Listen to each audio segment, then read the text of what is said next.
हनुमान बेनीवाल जी। धन्यवाद सभापति महोदय।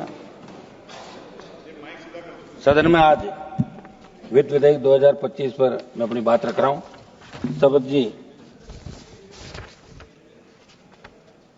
आपने भारत में संपूर्ण प्रीमियम का निवेश करने वाली कंपनियों के लिए बीमा क्षेत्र में एफडीआई की सीमा 74 से बढ़ाकर 100% करने की बात कही है। क्या ऐसा निर्णय भारत की कंपनियों के हितों के लिए उचित होगा? मेरा सुझाव वित्त मंत्री देश में राज्यों की स्थितियों के अनुरूप तेजी से ढलना चाहिए और आर्थिक कारकों को आर्थिक गतिविधियों पर केंद्रित रहने देना चाहिए।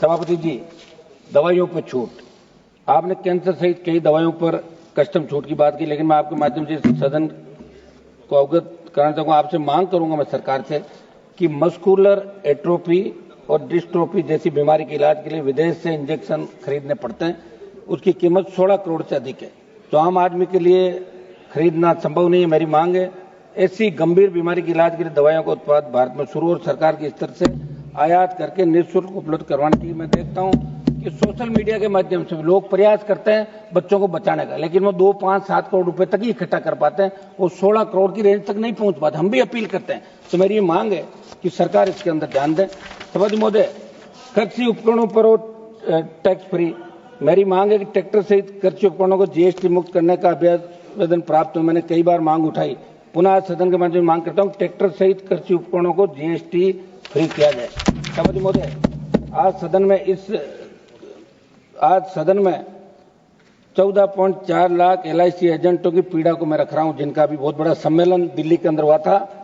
ये वही लोग हैं जो देश के 40 करोड़ से ज्यादा पॉलिसी धारकों से बीमा सुरक्षा इन तक पहुंचाते हैं, लेकिन आज इनकी रोजी रोटी पर संकट खड़ा कर दिया गया। सरकार और IRDAI ने मिलकर ऐसे नियम बना दिए जो एलआईसी एजेंटों के पेट पर लात मारने का काम करें। मेरी मांग है कि इनकी एलआईसी एजेंटों की बात को भी सुना जाए। सभापति महोदय, ऋण सीमा बढ़ाने के साथ आय बढ़ाने के उपायों पर सरकार को विचार करना चाहिए। आपने बजट में किसान क्रेडिट कार्ड की ऋण सीमा को 3 लाख से 5 लाख रुपए करने की घोषणा की। इस निर्णय का अध्ययन किया तो सामने आया कि सरकार की मंशा केवल दिखावा करना, क्योंकि देश के किसान, मछुआरे और डेयरी किसान पहले ही कर्ज के बोझ तले दबे हैं। उनकी आय नहीं बढ़ी, समर्थन मूल्य नहीं बढ़ा, प्राकृतिक आपदाएं लगातार खेती को नुकसान पहुंचा रही है और सरकार सिर्फ ऋण सीमा बढ़ाकर अपनी जिम्मेदारी पूरी मान रही है। इसलिए कर्ज बढ़ाना समाधान नहीं, आय बढ़ाना जरूरी है। मैं मांग करता हूं कि आय बढ़ाई जाए। सभापति महोदय, भारत और IIT, सभापति जी, भारत सरकार ने दावा किया कि पिछले 10 वर्षों में IIT में विद्यार्थियों की संख्या 65,000 से बढ़ाकर 1.35 लाख कर दी गई और हाल ही में स्थापित 5 नए IIT में 65,600 छात्रों के लिए अतिरिक्त अधोसंरचना विकसित की जाएगी। मेरा निवेदन है कि संख्या बढ़ाने मात्र से गुणवत्ता नहीं बढ़ती। आज भी अधिकतर नए IIT में प्रशिक्षित फैकल्टी की भारी कमी, रिसर्च फंड की कमी, आधुनिक लेबर सुविधाओं का अभाव है। सभापति महोदय जी, CSR का उपयोग, मैं वित्त मंत्री जी को उदाहरण देना चाहूंगा कि हमारे राजस्थान के बाड़मेर, जैसलमेर, जोधपुर, अलवर, नागौर सहित कई जिलों में कार्य कर रही गैस, तेल, सीमेंट सहित दूसरी कंपनियां अपने CSR फंड का उपयोग वहां नहीं करती। आज जिस गांव से गैस निकलती है उस गांव के प्रत्येक घर में गैस चूल्हे तक नहीं है। इसलिए मेरी मांग है कि कॉर्पोरेट सोशल रेस्पॉन्सिबिलिटी के तहत व्यय की जाने वाली कंपनी के प्रचलन क्षेत्र यानी उस जिले में ही विकास में व्यय करने का आदेश सरकार फरमाए, प्रावधान बनाया जाए। सभापति महोदय, लास्ट में मेरी बात रखूंगा, किसानों को आयकर के दायरे में लाने का जरिया FPO।